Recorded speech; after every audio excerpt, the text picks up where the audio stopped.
Hello, kababayan, and hello, YouTubers. Today's subject will be about foreign nationals coming from visa-free countries listed in EO408. If you don't know what EO408, please Google it, and you will find that there is a list of countries that are in agreement with the Philippines that their people can come to the Philippines without any visas. All right, so this video is going to be about foreign nationals not traveling with their Filipino spouse.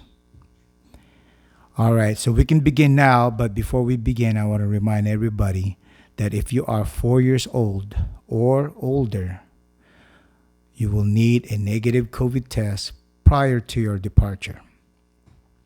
All right, number one, this is what you need.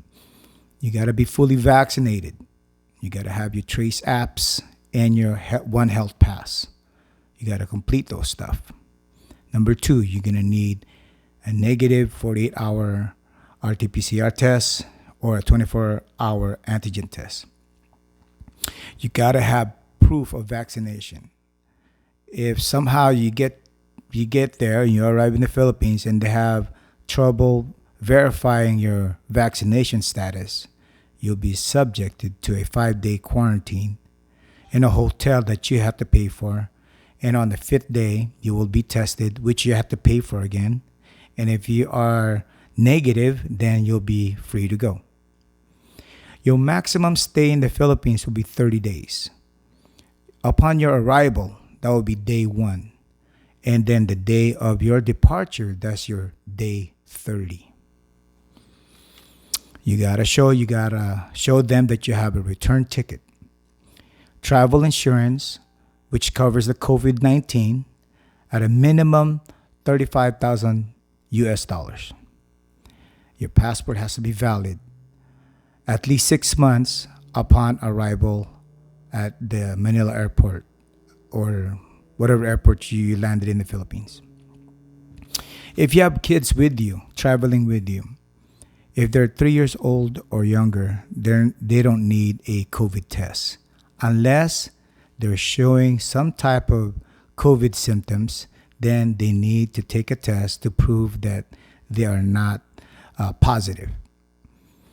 If you have kids that are 11 years old or younger and they are not vaccinated, then they will follow your protocol. You as a parent, whatever protocol you have to follow, they will follow. Now, if you have kids that are 12 years old, all the way up to 17 years old, if they're not vaccinated, they are subjected to 5-day quarantine, which you can accompany them. So with these rules right now, I think it's better to be fully vaccinated to avoid any quarantine. And also keep in mind, all these rules may change. These rules that I just mentioned, they're a good guide. But always be ahead, always be aware of any changes that may happen. Because the Philippines, when it comes to COVID, quarantine, and all the other protocols, they'll change in a heartbeat. So please be aware of that. All right, so what about the foreign nationals that have a Filipino spouse, but their Filipino spouse is already in the Philippines? So you're still traveling without your Filipino spouse. So this is what's going to happen to you.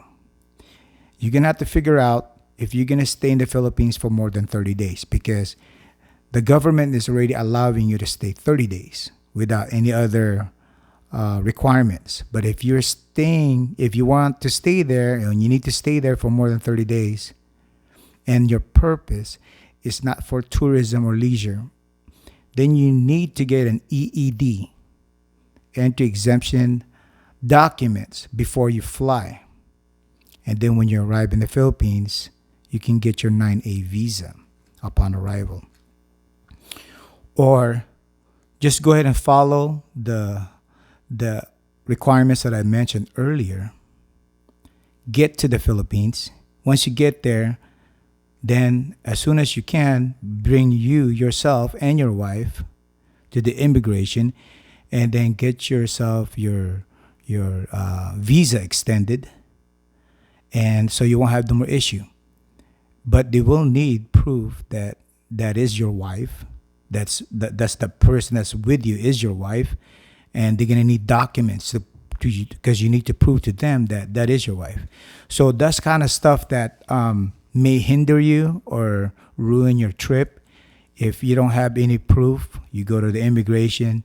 You're telling them, this lady right here next to me is my wife, and she was there before you arrived there. And if you have no proof, it's going to be very difficult for them to extend your stay in the Philippines. They're not going to extend your visa. But then again, it really depends on the immigration officer if they believe you. But you got to bring your proof, bring your documents, proof that you guys are actually married, to make it easier for you guys and make it easier for the immigration officer.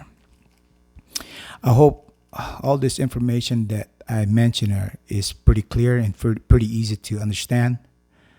And I hope and I wish good luck to you guys, because I know you guys want to go to the Philippines and visit.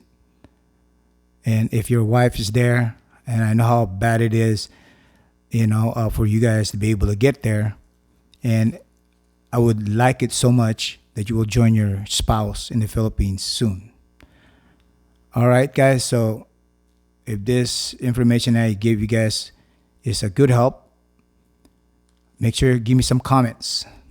Thanks so much for listening to me, and have a good evening, guys.